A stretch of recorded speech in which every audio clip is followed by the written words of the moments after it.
Entiendo que todas las personas que asisten a esta conferencia, a este webinar, lo hacen porque tienen interés en conocer el mercado del oro en virtud de la situación que estamos atravesando.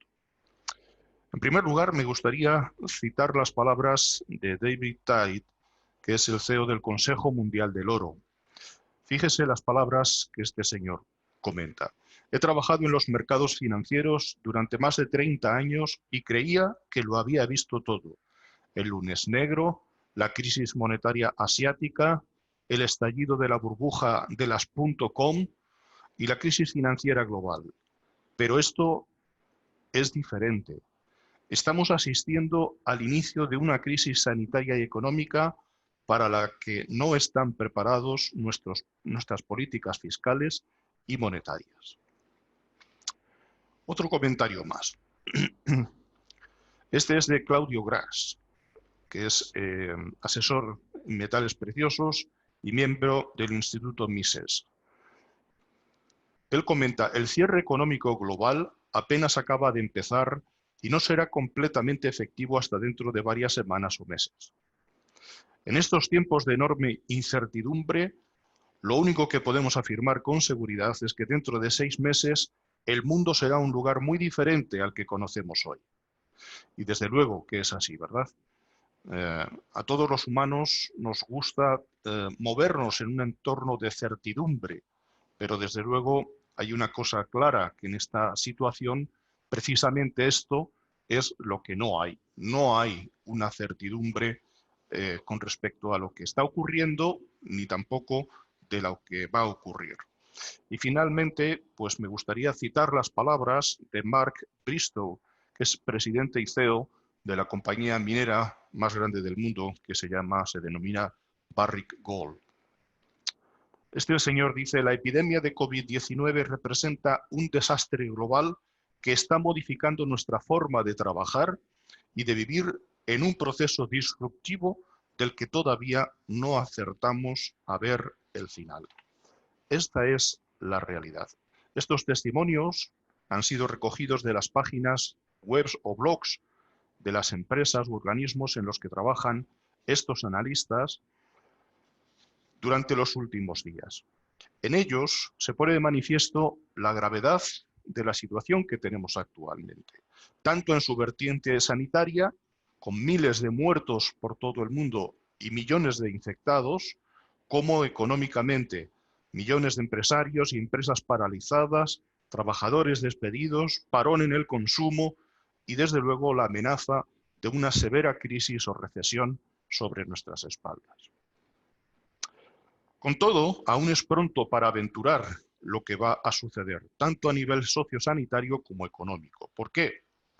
Pues porque, como veremos ahora después, la crisis es una crisis que va por tandas. Ahora lo explico un poquito más con detenimiento. Lo que sí es cierto es que, como aseguraba Claudio Gras, en el mundo que conocíamos va a ser muy diferente en el plazo de 6 meses. La crisis que tenemos encima de la mesa podemos decir que es una crisis, como yo decía antes, escalonada. A diferencia de otras crisis económicas como la que vivimos en 2007 a 2010, la que seguirá a esta pandemia de coronavirus tiene una característica distinta. Va a ser una crisis escalonada, en la que vayan cayendo los países a medida que se ven afectados por el contagio masivo, luchan contra este y consiguen controlarlo y finalmente vencerlo. Durante bastante tiempo, la epidemia de coronavirus se la conocía como el virus chino, porque fue en la ciudad china de Wuhan donde se encontraba el origen de la misma, aunque ahora parece que hay distintas voces que hablan de que puede ser desde otros sitios. Pero bueno, tardaremos mucho tiempo en saber la verdad con respecto a cuál es el origen del brote de coronavirus que tenemos en la actualidad. Lo cierto es que sorprende comprobar hasta qué punto estábamos confiados en que no iba a tener las consecuencias mundiales que hoy adivinamos todos. Más cerca vimos el peligro cuando en Italia, comenzó a haber restricciones o distanciamiento social, como se conoce ahora esta situación. Comenzaron a adoptarse medidas de confinamiento, de restricción de movimientos y de paralización de toda la economía no esencial. El hecho de que esta epidemia se expanda de forma escalonada por el mundo implica también que unos países irán saliendo de la misma mientras otros van entrando en virtud de cómo van diseminándose por el mundo el virus del que estamos hablando.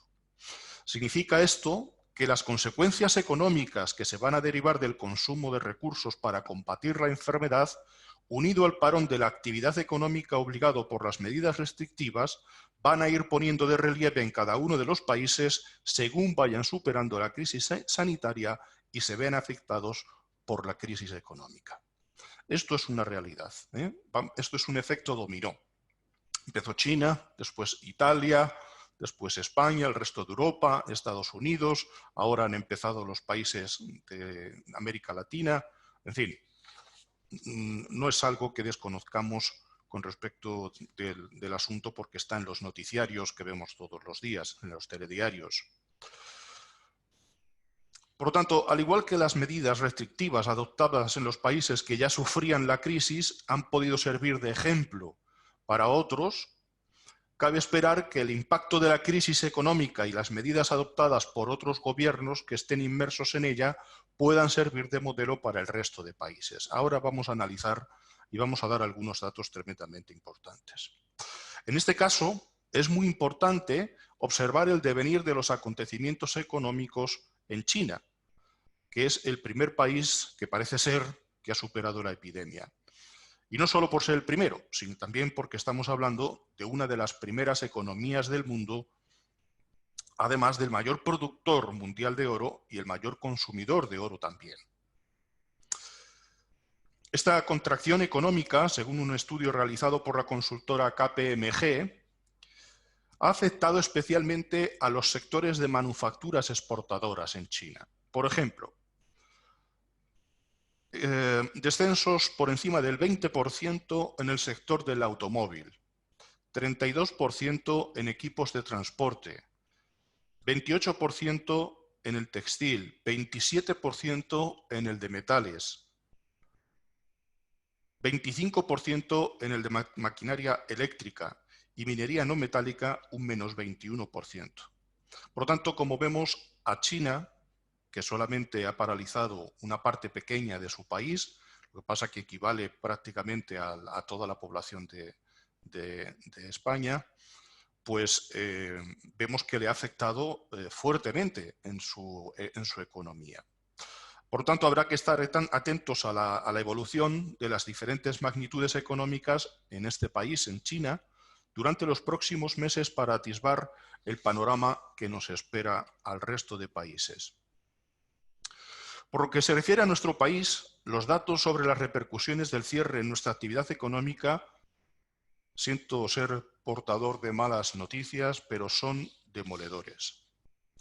Hay que tener en cuenta que el 80% del tejido empresarial de España está formado por pequeñas y medianas empresas que son las que más dificultades van a tener para sobrevivir en medio de estas circunstancias en las que estamos actualmente. Según los expertos, la actividad económica de nuestro país se mantendrá en torno al 60% durante el estado de alarma decretado por el gobierno. Los sectores que menos se están viendo afectados son la administración pública, que está funcionando en torno a un 95%, agricultura en torno a un 90%, aunque la alarma está lanzada porque no hay personal suficiente para recolectar las cosechas que van a empezar en la primavera y verano para ser la parte fuerte de ellas. La construcción, un 80%, aunque en algunos municipios ya se ha paralizado las obras, y en informática y telecomunicaciones un 75%. En cambio, los sectores más penalizados son el comercio, las inmobiliarias o el ocio, que han visto reducida su actividad a tan solo alrededor del 30% de lo que tenían anteriormente. La consultora Statista ha realizado unas proyecciones sobre el impacto de la crisis en la economía española en función de diversos escenarios. Me paso los primeros porque ya los hemos superado, ¿eh? Estamos ya en uno de los escenarios, digamos, más complicados que preveía esta consultora.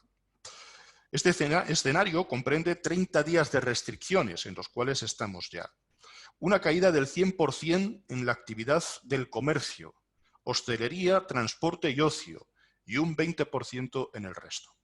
Y la cifra de pérdidas la cifran en torno a los 55.200 millones de euros, que se dice despacio.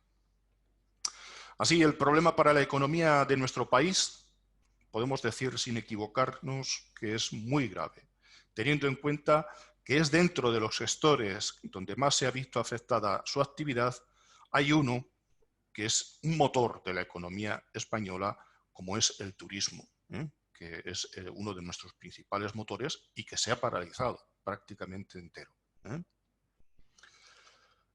Según los datos de la Confederación Española de Hoteles y Alojamientos Turísticos, para que nos hagamos una idea de lo que es el sector turístico en nuestro país, representa aproximadamente el 15% del Producto Interior Bruto de nuestro país y cuenta con 2,4 millones de trabajadores afiliados a la Seguridad Social, el segundo después del comercio.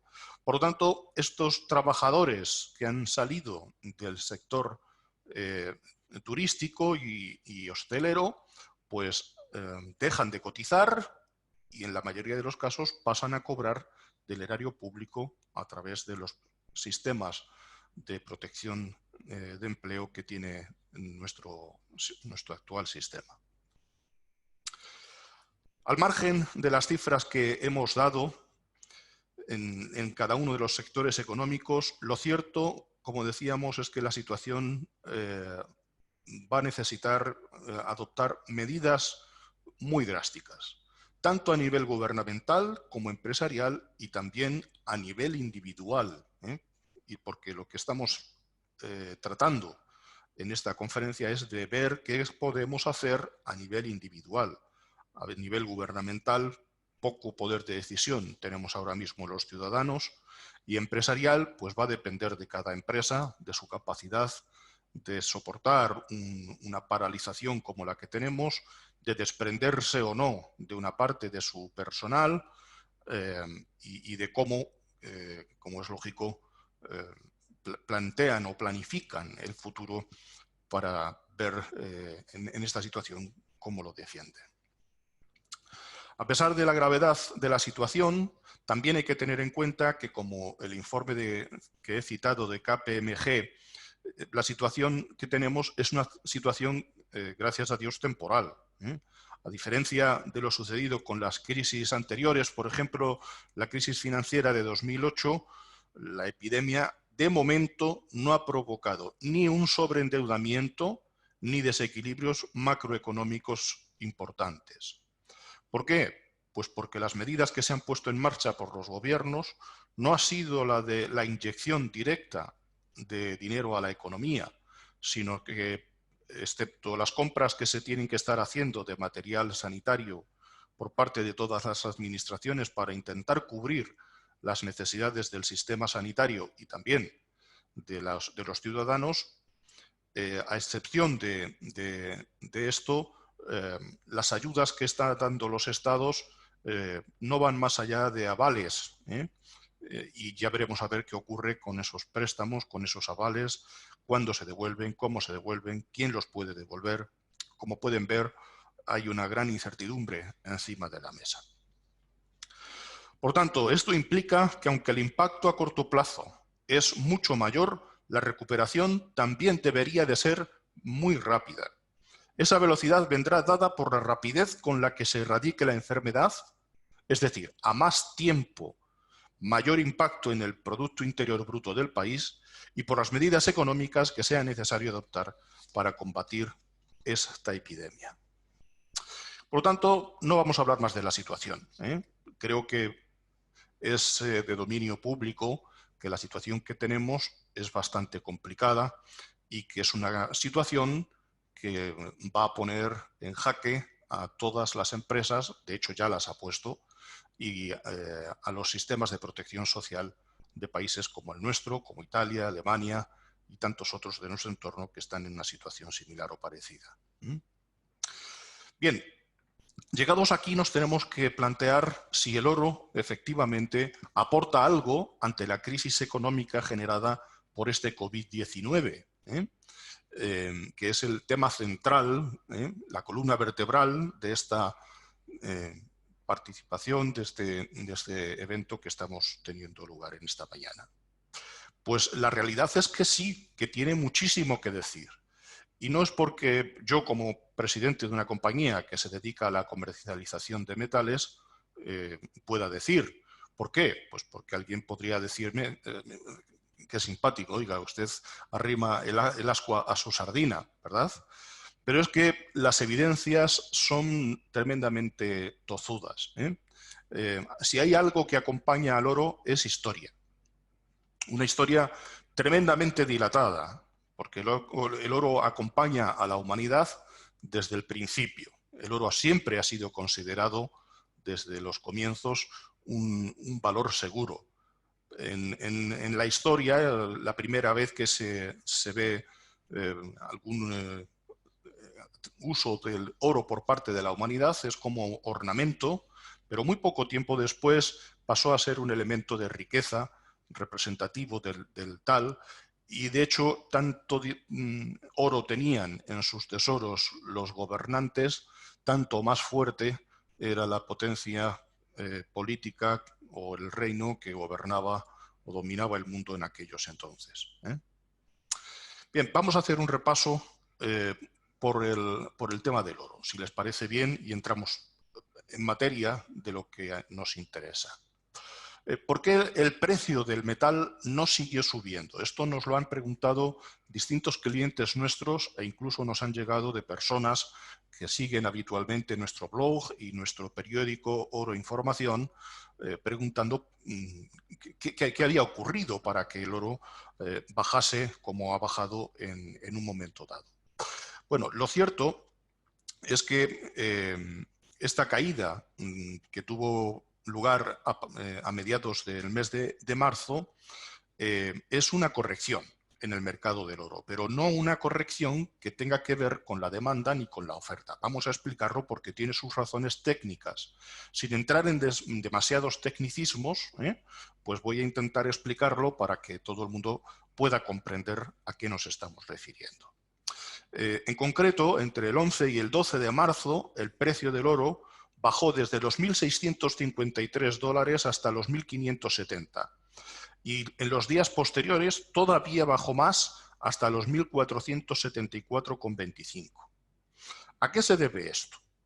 Bueno, el informe lanzado por el Consejo Mundial del Oro explica que la caída se debió a lo siguiente. Como activo de alta calidad y liquidez, el oro se utilizó para obtener efectivo, ya que hasta hace poco era uno de los escasos activos que habían registrado una revalorización positiva en lo que llevamos de año. Como ya hemos dicho, la correlación que existe entre el oro y las bolsas suele ser negativa cuando las acciones caen. Es decir, si la bolsa baja, el precio del oro sube, porque los inversores que tengan acciones se desprenden de ellas y las sustituyen por oro. Al aumentar la demanda de este, en las mismas condiciones de suministro, como una lógica de mercado, su precio sube. Sin embargo, esta norma encuentra su excepción en tiempos críticos en que se produce una venta de activos de manera desordenada, como es la que hemos asistido durante el mes de marzo en todos los mercados bursátiles del mundo. Esta crisis en las bolsas fue desencadenada por una fuerte volatilidad en todas ellas, un rasgo característico de los momentos de crisis. Así sucedió, por ejemplo, durante la crisis financiera del año 2008 al 2009, cuando la volatilidad alcanzó unos niveles extremos y el precio del oro acompañó a las bolsas en su caída.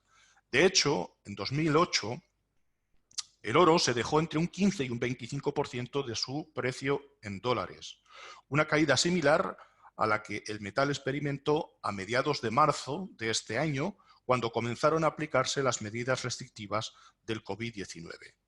Sin embargo, desde el Consejo Mundial del Oro recuerdan que a finales de ese mismo año, el 2008, el oro era uno de los pocos activos, junto a los bonos del Tesoro norteamericanos, que registraba una revalorización positiva. Aquí tenemos un gráfico que nos enseña cuál es la evolución del oro en esa situación, en esa temporada en la que estamos comentando. Ahora bien, igual que ha habido una bajada, ha habido un rebote. De hecho, los precios la pasada semana llegaron a alcanzar los $1.700 por onza. Y seguramente van a seguir subiendo. ¿Por qué podemos decir esto? Como decía, pese a la delicada situación que atraviesa la economía global, los analistas de los principales bancos mundiales, y fijémonos que hablamos de los bancos mundiales, no estamos hablando de los comerciantes de oro, han relativizado la importancia de la caída del precio del oro a mediados del mes de marzo y siguen apostando por este metal como activo refugio de último recurso. Y subrayo esto que acabo de decir ahora mismo. Como activo refugio de último recurso. Así, en un informe reciente del banco de inversión Goldman Sachs, del cual seguramente la mayoría de nosotros hemos oído hablar, es un gran banco norteamericano, este informe decía: los participantes en los mercados físico y financiero se enfrentan a problemas de financiación y se han visto obligados a liquidar inversiones, entre las que se encontraban el oro y otras commodities, para generar dólares con los que financiarse. Esta es la razón de por qué el oro tuvo una caída drástica entre el día 11 y 12 y esa semana del mes de marzo. El informe de Goldman Sachs, que acabamos de citar, recuerda también que en la crisis de 2008 el oro al principio no cumplió su papel de activo refugio. Sin embargo, el anuncio del plan de recompra de activos por valor de 600.000 millones por parte de la Reserva Federal norteamericana, que se anunció en noviembre de ese año, fue el punto de inflexión que desató la subida del oro. ¿Por qué razón? Porque cuando se hace una inyección de dinero en efectivo, como se está haciendo a través de los bancos centrales, las divisas se devalúan y, por lo tanto, el oro en la práctica se revalúa, es decir, su precio sube. Con todo, desde Goldman Sachs apuestan por que el oro alcanzará en el año que viene los $1.800 por onza. Sin embargo, más optimistas se muestran desde el Australian and New Zealand Bank en un informe fechado en la segunda semana de marzo, precisamente. Estimaban que el precio del metal rebotaría hasta los $2.000 por onza en el segundo trimestre de este año 2020, para llegar a estabilizarse en torno a los 1.700 a finales de año. Cierto es que esto es un ejercicio de acierto, pero desde luego lo que sí se ve claramente es que todos ellos apuestan, todas las grandes entidades están apostando porque el precio del oro siga subiendo y vaya recuperando poco a poco, una vez más, el papel que le corresponde como activo monetario dentro del sistema.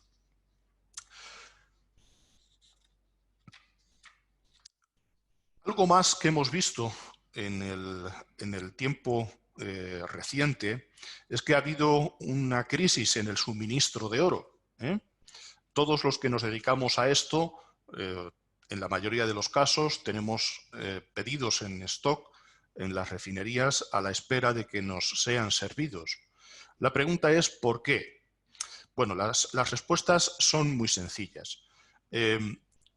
Las medidas de confinamiento a las cuales se hayan ido teniendo que adherir todos los países de Europa sobre todo, pues han llevado a que las refinerías tengan que parar.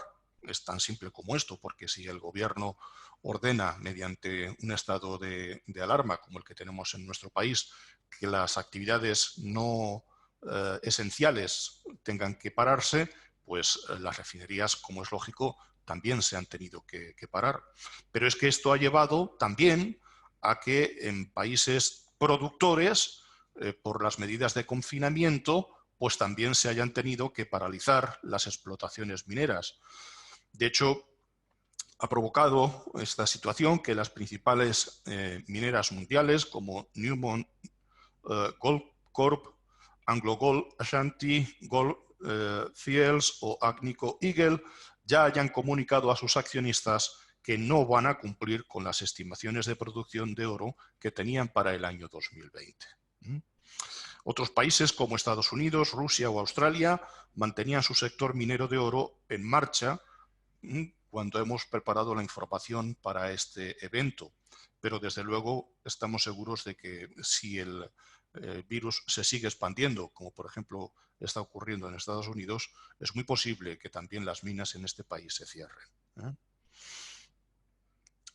Desde la consultora Metal Focus, en otro informe que realizan, apuntan un dato que pocos ya se atreven a discutir, y es que ni en sueños vamos a llegar a las 3.541 toneladas que se extrajeron de la Tierra en el año 2019. Esta situación no solamente tiene o afecta al suministro actual, sino que también va a afectar al suministro futuro. ¿Por qué razón? La crisis económica va a complicar la financiación de los nuevos proyectos de exploración, especialmente de las compañías más pequeñas, las compañías mineras más pequeñas.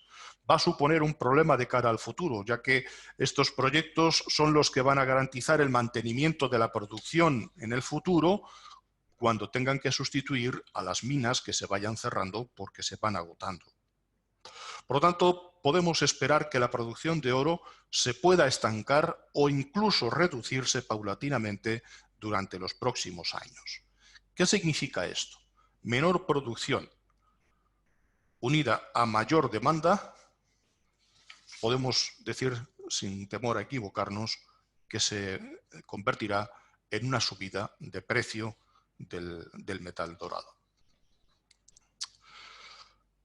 En estos momentos, lo que estamos viendo no es ahora mismo una escasez de oro en el mercado. Hay oro suficiente en el mercado. Lo que ocurre es que se han interrumpido los canales de distribución. Por ejemplo, en Europa han cerrado importantes refinerías como Valcambi, Argoereus, PAMP, el grupo Heimerle-Meule, el grupo Agosi, Hafner y tantas otras que han tenido que paralizar por culpa del coronavirus su distribución. A esto hay que añadir que la paralización del transporte aéreo desde los países productores a los países refinadores y comercializadores, pues ha causado que haya un parón en la distribución. Esta es la realidad.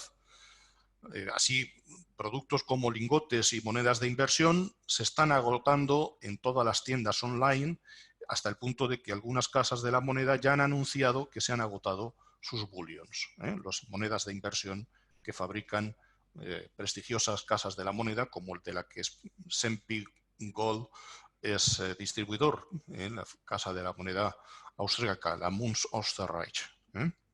Muy bien. De todas maneras, según un informe que lanza Scotia Bank, en realidad no hay escasez de oro, sino grandes cuellos de botella para ciertos productos. La actual falta de suministro de oro es muy pequeña, en torno al 1%, y además existen importantes stocks que están acumulados y que se pueden comercializar a un precio, desde luego, más alto. Y esto, bueno, pues es oro que está en manos de particulares, de fondos de inversión e incluso de algunos países que, a diferencia de los que están comprando, están vendiendo constantemente. El problema, por lo tanto, que ha causado esos cuellos de botella es la distribución. La mayor parte de la demanda actual se sitúa en zonas como Europa, los Estados Unidos, mientras que la producción, como decíamos, es en Asia y en África, donde está mayoritariamente actualmente. Además, los formatos de oro físico que están disponibles, lo que llamamos lingotes bancarizados de 400 onzas, o casi 12 kilos y medio, que son los que tienen los bancos centrales en sus cámaras acorazadas, tampoco son los adecuados, porque excepto que sea una gran institución, un gran fondo de inversión, no va a pedir este tipo de lingotes. Los inversores y los intermediarios están demandando piezas pequeñas como las de 100 onzas, que son 3,1 kilos o incluso de 1 kilo, dejando los gramajes mucho más pequeños para los pequeños inversores. Aquí estamos hablando de inversores fuertes que invierten grandes cantidades, grandes sumas de dinero, tanto de dólares como de euros, en oro de manera constante. Muy bien, ya hemos hablado del oro, de su bajada y de la crisis que ha habido en el suministro de oro. Por lo tanto, hay que estar tranquilos porque tan pronto las refinerías recomiencen su actividad, y ya varias de ellas la han recomenzado, pues empezarán otra vez a poder enviar, tal como las empresas de transporte acepten este tipo de envío, pues comenzarán de nuevo a servir a los comerciantes y podremos poner en manos de nuestros clientes el metal que quieran tener. Muy bien. La pregunta ahora es, ¿cómo se comporta el oro en tiempos de crisis? Lo primero que tenemos que preguntarnos es ¿por qué esta crisis será diferente a la del año 2008? Muy bien. Ha sido mucho lo que se ha hablado sobre los paralelismos con la última crisis económica global que tuvimos en este año 2008, pero aparte de ciertas similitudes en el comportamiento de los mercados de capitales y en el oro, en estos primeros momentos, lo cierto es que la crisis que vamos a tener va a ser muy diferente. Según explica el World Economic Forum, existen algunas similitudes entre esta crisis y la de 2008, como son quiebras generalizadas de empresas, falta de liquidez, enormes pérdidas económicas e incluso la posible quiebra de alguna entidad financiera. Todo esto, sin embargo, no significa que sea inevitable que se produzca una crisis sistémica. Respecto a la crisis económica causada por la epidemia que estamos sufriendo, la pregunta que se hacen los economistas es si el sistema financiero será capaz de absorber el golpe, como suele ocurrir con los shocks exógenos, o si éste va a interactuar con las debilidades latentes del sistema financiero exponiendo sus puntos vulnerables, lo que culminaría de nuevo en una crisis financiera sistémica. La crisis del año 2008 sacudió los cimientos del sistema financiero global. Por primera vez desde la Gran Depresión en el año 1929, con el crack bursátil que hubo entonces, se ponía en duda el futuro financiero de los Estados Unidos y esto se extendió a todos los países del mundo. El sistema construido en torno a la expansión del crédito y a las hipotecas subprime, nos suena de algo, ¿verdad?, se desmoronó, llevándose por delante a bancos considerados como demasiado grandes para caer, como le ocurrió al norteamericano Lehman Brothers, que se declaró en quiebra el 15 de septiembre del año 2008.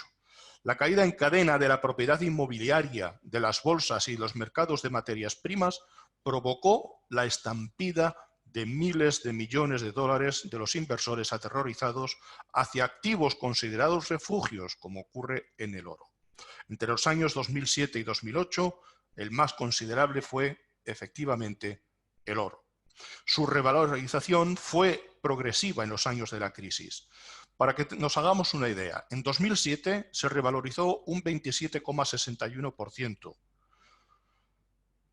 Y en los años centrales de la crisis, 2009 y 2010, su revalorización fue del 25 y del 27% respectivamente.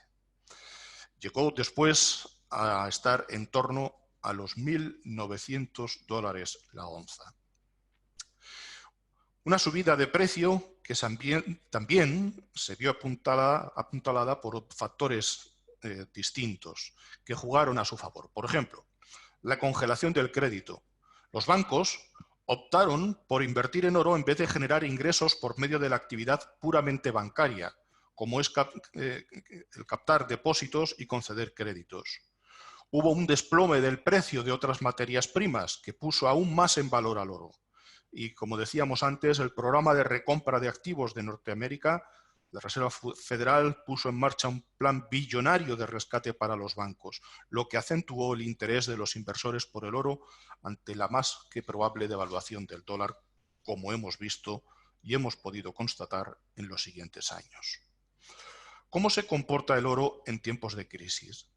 Pues bien, la subida del precio del oro mientras la bolsa norteamericana se desplomaba más de un 30% entre 2009 y 2012, no solo tuvo que ver con la caída del dólar. En estos años, el oro registró su precio máximo en varias divisas internacionales, entre las que se encontraban el euro. Aquella crisis, además, supuso un punto de inflexión para el oro que pasó a considerarse universalmente como el activo refugio por excelencia.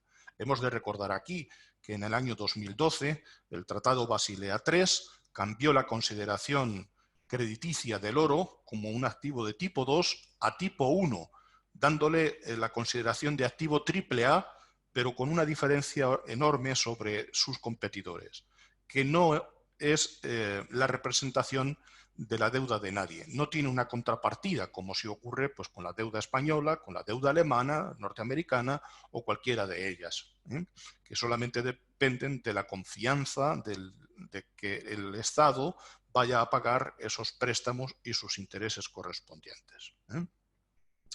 Desde la crisis del 2008, los inversores comenzaron a tener en cuenta las ventajas que proporcionaba el oro en cuanto a protección del patrimonio, elemento de diversificación de la cartera de inversión y defensa frente a la inflación y la devaluación de la moneda. Veamos otro gráfico, como ven aquí, como se puede observar en el gráfico que tienen ustedes ahora en pantalla, está preparado por el Consejo Mundial del Oro. La demanda de lingotes y monedas de oro se disparó a partir de 2008 tanto en Europa como en los Estados Unidos, llegando a superar las 400 toneladas en el año 2011, en el que el precio, como decíamos antes, llegó a sobrepasar los $1.900 por onza.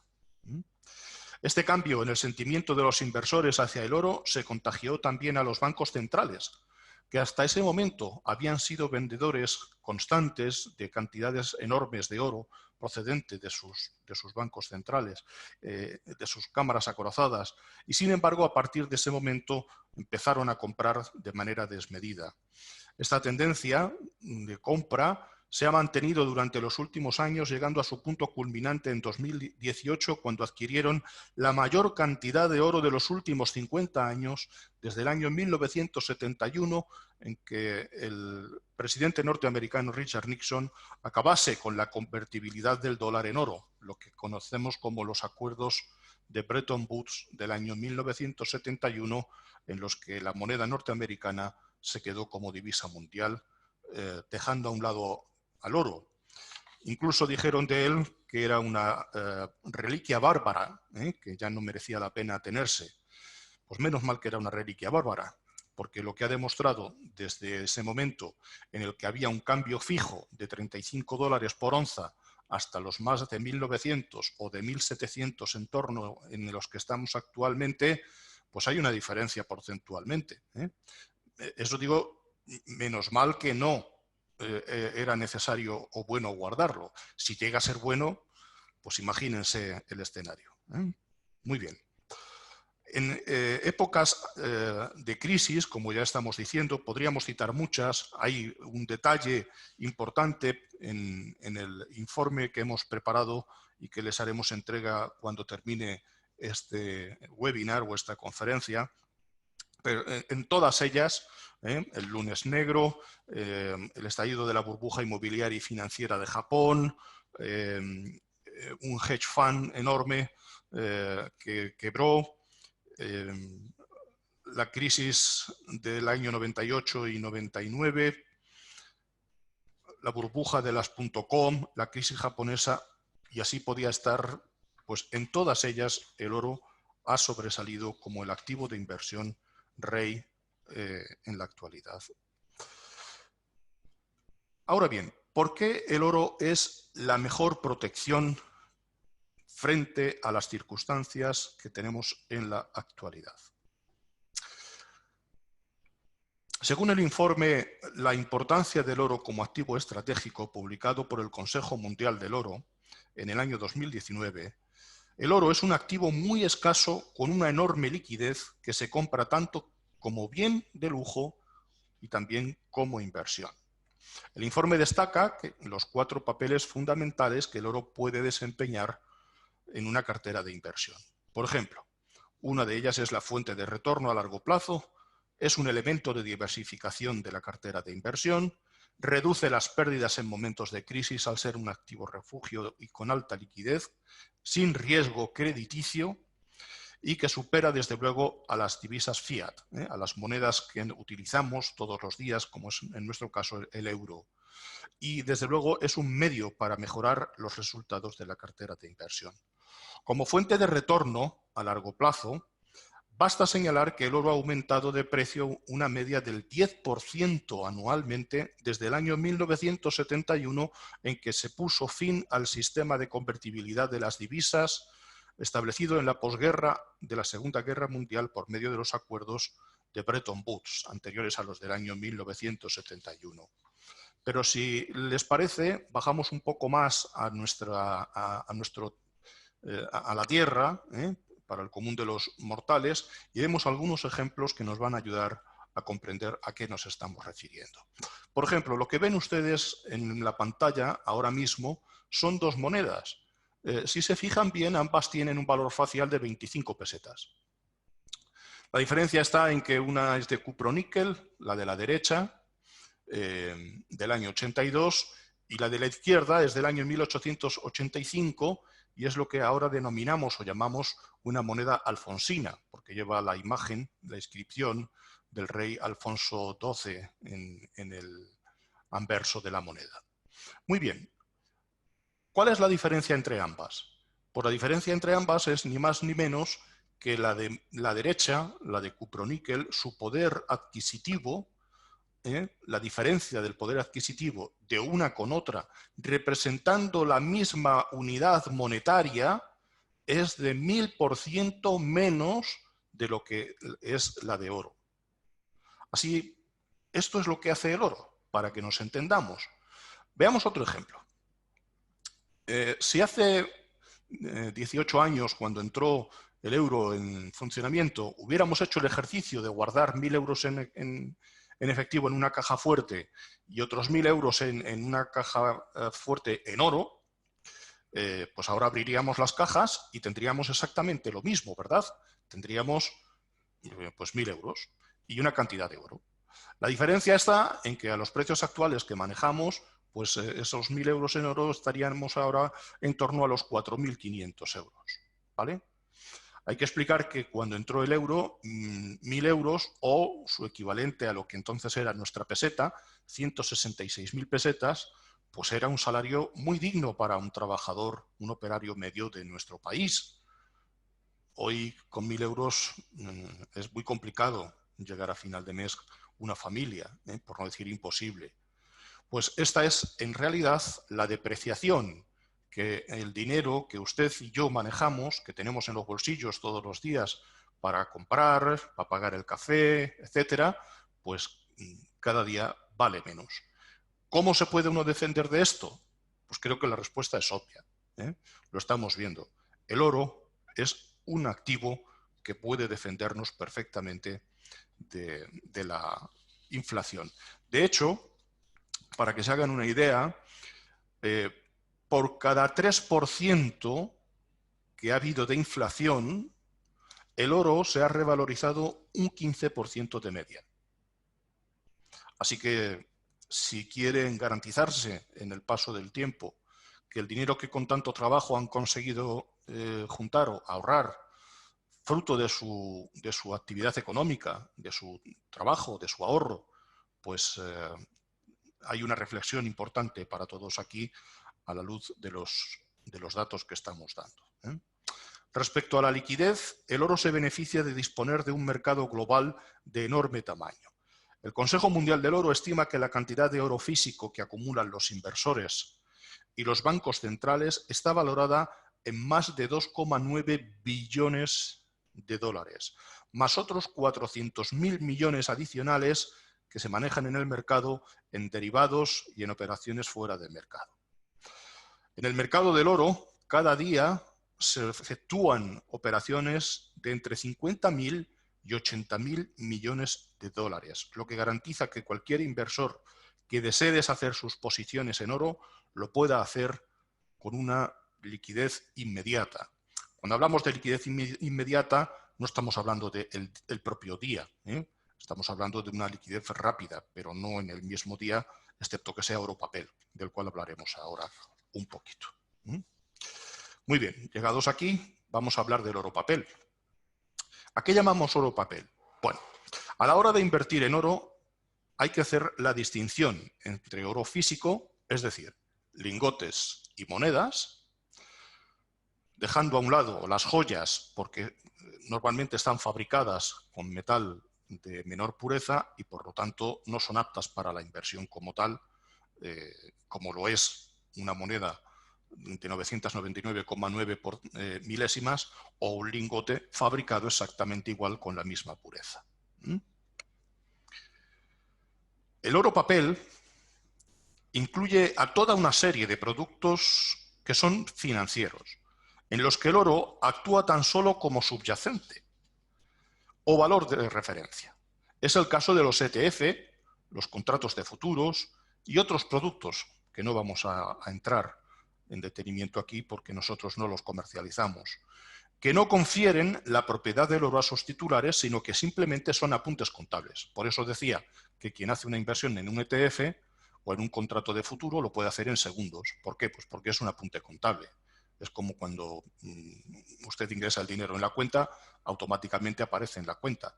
Y si extrae o hace un reintegro de su cuenta, automáticamente aparece como un menor saldo en la cuenta. Pues esto es exactamente igual en lo que refiere a este tipo de activos. Según el experto de metales preciosos que citamos al comienzo, Claudio Gras, todos los ETFs conllevan un riesgo de contraparte, es decir, o de deuda, lo que sitúa al cliente en una posición de desventaja, ya que no tiene más remedio que confiar en que la otra parte cumpla con su compromiso. La inversión en estos productos, además, depende de la gestión, la operativa y la integridad estructural del fondo. La estructura de un ETF incluye a otras partes, por lo general, que suelen ser grandes bancos. ¿Esto qué implica? Pues implica que si el inversor lo que buscaba era defenderse de los riesgos y vulnerabilidades del sistema bancario, en una situación de crisis como la actual, invirtiendo en un ETF consigue exactamente lo contrario. Otra cuestión importante para tener en cuenta a la hora de hacer inversiones en ETFs es que la propiedad del oro nunca la tiene el cliente. De hecho, muchos inversores en estos productos todavía no son conscientes de que en realidad no poseen ni un gramo de oro. En muchos casos, las cláusulas del contrato les impiden incluso solicitar la entrega del metal. Y aunque pudieran hacerlo, las condiciones resultan tan estrictas y el coste tan elevado que la opción de reclamar el metal resulta prácticamente inviable para el inversor medio.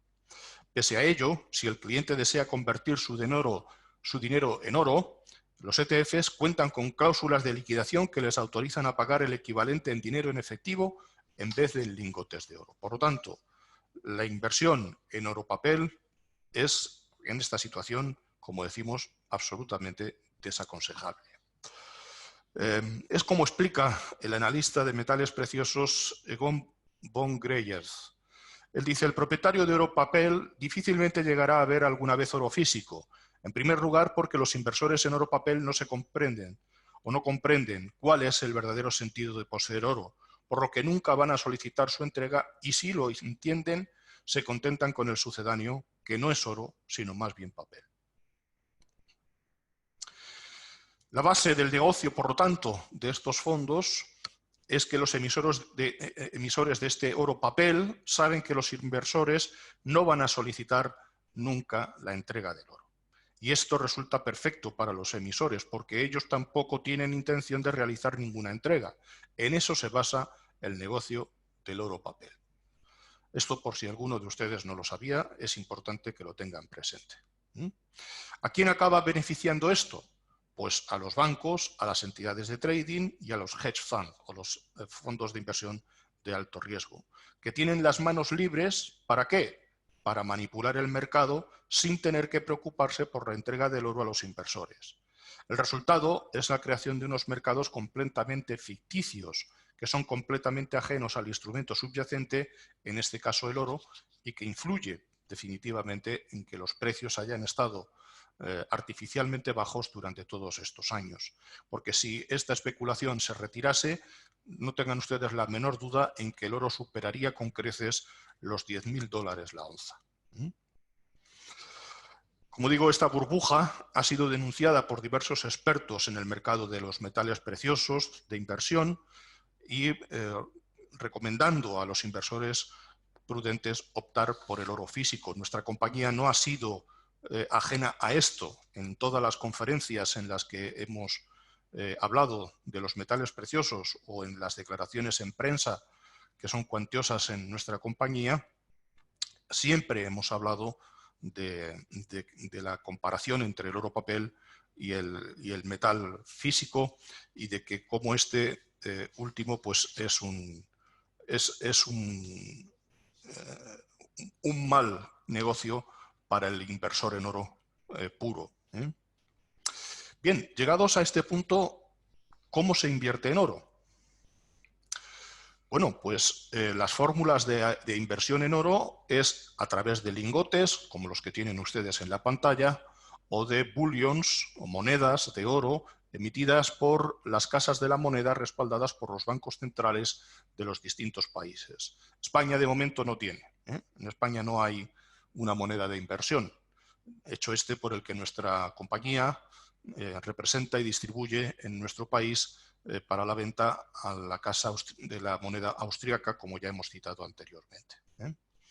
Los lingotes de oro cuentan con múltiples ventajas. Al estar considerados como oro de inversión, según la ley del IVA del año 92, están exentos de IVA.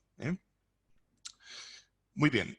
Y además de esto, pues existen muchos tamaños, pues desde 1 gramo hasta 1000 gramos. Los tenemos la mayoría ahí representados en la fotografía que tenemos en la pantalla, lo que hace posible pues, que no solamente grandes inversores, sino también pequeños y medianos inversores tengan acceso a este mercado que antiguamente no tenían. Fue a partir del año 92 cuando el mercado se liberalizó, cuando empezó la demanda por parte de pequeños y medianos inversores y comenzaron las refinerías a lingotar o fabricar, manufacturar lingotes de menor gramaje hasta, como digo, los últimos que han llegado pues hasta de 1 gramo. Muy bien. ¿Cuáles son los inconvenientes de invertir en oro físico? Pues hay algunos, como por ejemplo pues los costes de almacenamiento, de custodia. Además, hay que comprarlo en un establecimiento que garantice que el oro que se entrega al cliente procede de una refinería con acreditación Good Delivery que otorga la London Bullion Market Association a todas las refinerías que cumplen de manera rigurosa con los mecanismos de control que ellos les imponen. ¿Ok? Muy bien. Y finalmente, hay otras fórmulas de comprar oro, como las que presenta nuestra compañía, que es Sempi Gold España, como ya ustedes conocen por su presencia en esta conferencia. Nuestra compañía es pionera en nuestro país en la comercialización de oro de manera planificada. Cierto es que si no se planifica algo, difícilmente se lleva a cabo. Hay que ser tremendamente disciplinado para hacer una planificación y cumplir con ella. hay muchos de nosotros que nos hemos dispuesto muchas veces a ahorrar, ¿verdad? Y guardar X dinero todos los meses. Lo guardamos el primero, el segundo y el tercero. Pero al que hace cuarto hay alguna cosa que surge y no solamente no ahorramos, sino que además lo que hemos guardado acabamos gastándolo. ¿Qué ocurre con esto? Pues que es una situación que nos desfavorece, porque lo que está claro en vista de la situación que tenemos y la que se avecina, pues que es muy importante empezar a guardar una cantidad de dinero, aunque sea con esfuerzo, todos los meses en oro. De hecho, el presidente del gobierno de nuestro país, en uno de sus discursos, ya avisó y pidió disculpas a la juventud porque va a sacrificar una parte de su futuro. La razón, pues es muy simple. De donde no hay, no se puede sacar. Y si deja de haber contribuyentes natos o netos al sistema público de pensiones, difícilmente va a poderse sostener el sistema de pensiones y de bienestar social que tiene en la actualidad nuestro país, sin comprometer el futuro de otros. Muy bien. Nuestra compañía, como decíamos, es pionera por lo siguiente. El sistema de adquisición de metales preciosos que tiene nuestro país permite a nuestros clientes diluir en el cómputo del contrato los costes de adquisición. ¿Por qué digo los costes de adquisición? Bueno, cuando uno compra oro, tiene que tener presente que el precio de cotización del mercado no es el precio de venta. Este es un precio de referencia tanto para compra como para venta. Cuando se compra por parte de las refinerías, es ese precio menos un descuento hacia el minero. Y cuando venden, es ese precio más la manufactura, más el blister, en el caso de que vaya emblistado en un blister de seguridad que sirve de certificado, más los costes de comercialización. Bien, los sistemas que utiliza nuestra compañía permiten a nuestros clientes que a la finalización de su contrato hayan adquirido el metal ahorrándose todos los costes de adquisición de los que acabamos de hablar. Algunos de ellos. Pues tenemos uno de ellos que llamamos contrato de compra de oro. Este contrato pues, es asequible desde 3.000 euros, tiene una duración de entre 1 y 5 años que el cliente puede elegir y tenemos una comparativa puesta en pantalla que no sé si les llegará a la vista porque le hemos puesto, creo, demasiado pequeño. De todas maneras, en cuanto a los resultados, pueden ustedes, con el consultor que les ha invitado, o si simplemente han visto a través de las redes sociales la invitación para esta conferencia y han asistido, pues pueden dirigirnos sus dudas a través del correo info@metalesdeinversión.com. Lo repito, info@metalesdeinversión.com y un especialista de nuestra compañía le atenderá con sumo gusto. Pero, por ejemplo, para que nos hagamos una idea, tenemos una comparación ahí. Si hubiéramos hecho esta inversión hace 24 meses, teniendo como referencia el 1 de enero, pues si hubiéramos hecho una compra de 10.000 euros 2 años atrás, su precio de venta ahora estaría en torno, bueno, ahora no, el 1 de enero de este año, de 11.916,54 euros. Así como vemos, pues es una operación tremendamente rentable, basado en un activo AAA, como decíamos antes, sin riesgo de contrapartida. Bien, otro tipo de contrato de compra planificada de oro. Este contrato es un contrato que dura 10 años, en el que el cliente puede adquirir el oro por pagos anuales y a su vez este pago anual lo puede, para economías más modestas, lo puede hacer de manera mensual, trimestral o semestral, para que le sea más asequible. Se hace desde 600 euros anuales, ¿de acuerdo? Y desde luego tiene un magnífico resultado. Por ejemplo, en el caso que tenemos puesto en la pantalla, una persona que hubiera estado pagando durante 10 años 150 euros por su compra de metal, habría en total pagado 18.000 euros. Haciendo los cálculos por anualidades es sencillo, son 18.000. Bueno, pues el oro que habría acumulado con esta operación lo hubiese vendido el 1 de enero con un precio de 37.933 euros.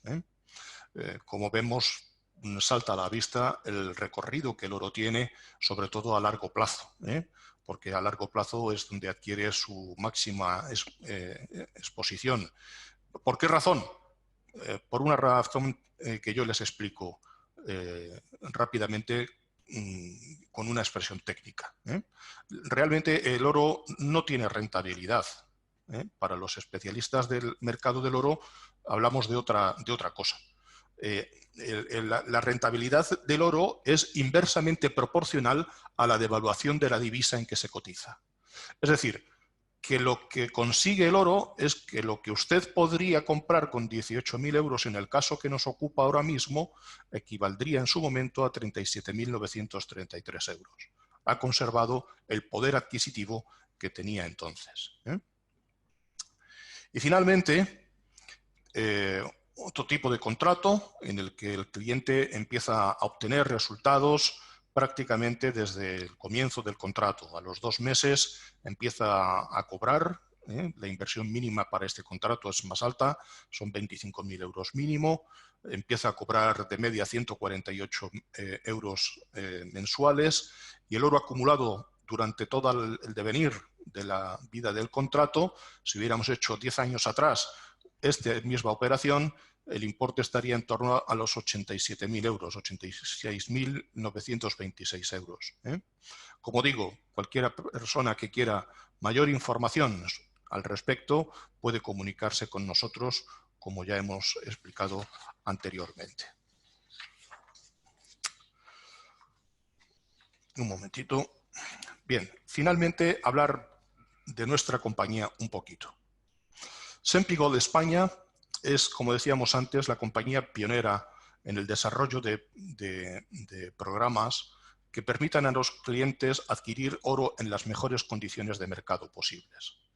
Y le acompañamos durante todo el proceso. No solamente le ofrecemos la compra del metal, sino también pues, un servicio de venta cuando sea necesario, que pueda el cliente venderlo, con las condicionantes que tenga en ese momento el mercado, como ya he comentado antes, custodia dentro de una compañía de máximo prestigio a este respecto, especializada en transporte de fondos y custodia de valores, y también porque nuestra compañía cuenta con la infraestructura, conocimientos y el equipo experto que necesitamos.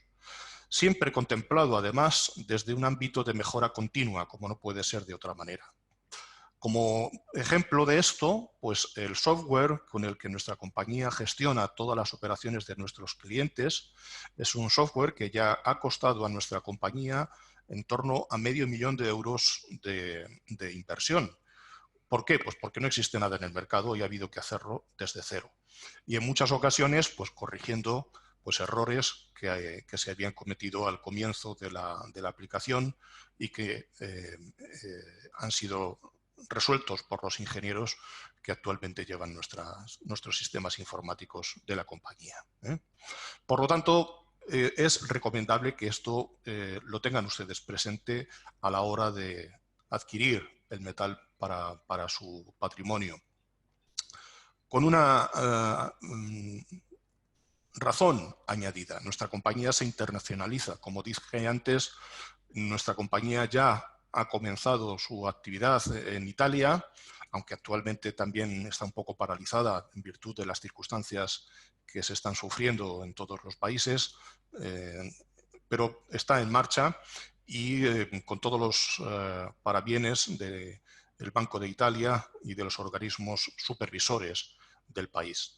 Acabamos de abrir también una corresponsalía en Suiza para poder atender a clientes que desde allí están intentando comprar en mejores condiciones como las que Sempi ofrece a todos sus clientes.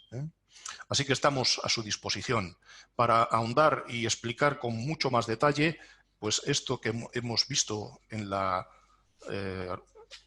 presentación, en esta conferencia que está tocando a su final y que hemos denominado el oro como solución a la crisis.